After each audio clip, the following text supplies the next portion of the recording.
সরকারি কর্মকর্তা-কর্মচারীদের জন্য ঘোষিত নবম জাতীয় পে স্কেল আগামী ১ জুলাই থেকে কার্যকর করার প্রস্তুতি প্রায় শেষ পর্যায়ে। সংশ্লিষ্ট সূত্র জানিয়েছে, নতুন পে স্কেলের রূপরেখা চূড়ান্ত হয়েছে এবং খসড়া গেজেটও প্রস্তুত রয়েছে। যে কোনো সময় আনুষ্ঠানিক গেজেট প্রকাশ করতে পারে।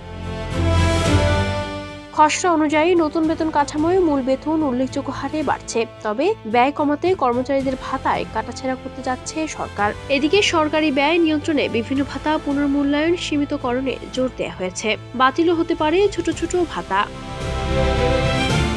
বুধবার সচিব কমিটির উচ্চ পর্যায়ের বৈঠকে নবম পে স্কেলের আর্থিক প্রভাব, প্রশাসনিক প্রস্তুতি এবং বাস্তবায়ন কৌশল নিয়ে বিস্তারিত আলোচনা হয়। বৈঠকে মূল বেতন বৃদ্ধির ফলে বাড়ি ভাড়া ও অন্যান্য ভাতার ব্যয় স্বাভাবিকভাবেই বেড়ে যাওয়ার বিষয়টি গুরুত্বের সঙ্গে বিবেচনা করা হয়। বর্তমানে সরকারি কর্মকর্তা-কর্মচারীরা মূল বেতনের পাশাপাশি বাড়ি ভাড়া, চিকিৎসা, যাতায়াত, শিক্ষা সহায়ক, উৎসব, বৈশাখী, টিফিন, ধোলাই ও বিশেষ ভাতা সহ বিভিন্ন সুবিধা পেয়ে থাকেন। এর মধ্যে বাড়ি ভাড়া ভাতা অঞ্চল মূল বেতনের ৪৫ থেকে ৭০% পর্যন্ত হয়ে থাকে। ফলে মূল বেতন বাড়লে ভাতার পরিমাণও উল্লেখযোগ্যভাবে বৃদ্ধি পায়।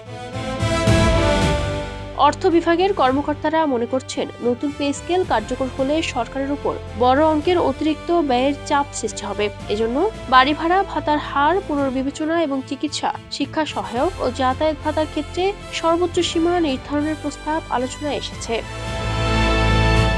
প্রস্তাব অনুযায়ী ১০ম থেকে ২০তম গ্রেডের কর্মচারীরা প্রথম ধাপেই বেতন বৃদ্ধির ৬০% সুবিধা পাবেন। অন্যদিকে প্রথম থেকে নবম গ্রেডের কর্মকর্তাদের জন্য প্রথম ধাপে ৪০% বর্ধিত বেতন কার্যকর করার পরিকল্পনা রয়েছে।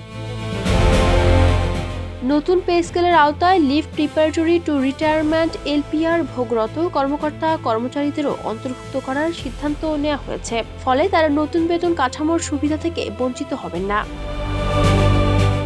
বেতন বৃদ্ধির হার এখনো আনুষ্ঠানিকভাবে চূড়ান্ত না হলেও সরকার ৩টি বিকল্প নিয়ে কাজ করছে বলে জানা গেছে। প্রথম প্রস্তাবে সব গ্রেডের জন্য মূল বেতন ৫০% বৃদ্ধির কথা রয়েছে। দ্বিতীয় বিকল্পে প্রথম থেকে নবম গ্রেডে ৪০% এবং ১০ম থেকে ২০তম গ্রেডে ৬০% বেতন বৃদ্ধির প্রস্তাব রাখা হয়েছে। এছাড়া তৃতীয় বিকল্প হিসেবে নিম্ন গ্রেডের কর্মচারীদের জীবনমান উন্নয়নের লক্ষ্যে তাদের মূল বেতন শতভাগ বৃদ্ধির বিষয়ও বিবেচনায় রয়েছে। বর্তমানে অর্থ মন্ত্রণালয়, জনপ্রশাসন মন্ত্রণালয় এবং মন্ত্রিপরিষদ বিভাগ প্রয়োজনীয় আইনি ও প্রশাসনিক প্রস্তুতি দ্রুত শেষ করার কাজ করছে। চূড়ান্ত অনুমোদনের পরই নতুন পে স্কেলের বিস্তারিত গেজেট প্রকাশ করা হবে। Ayesha Akter Sworna, campus Times.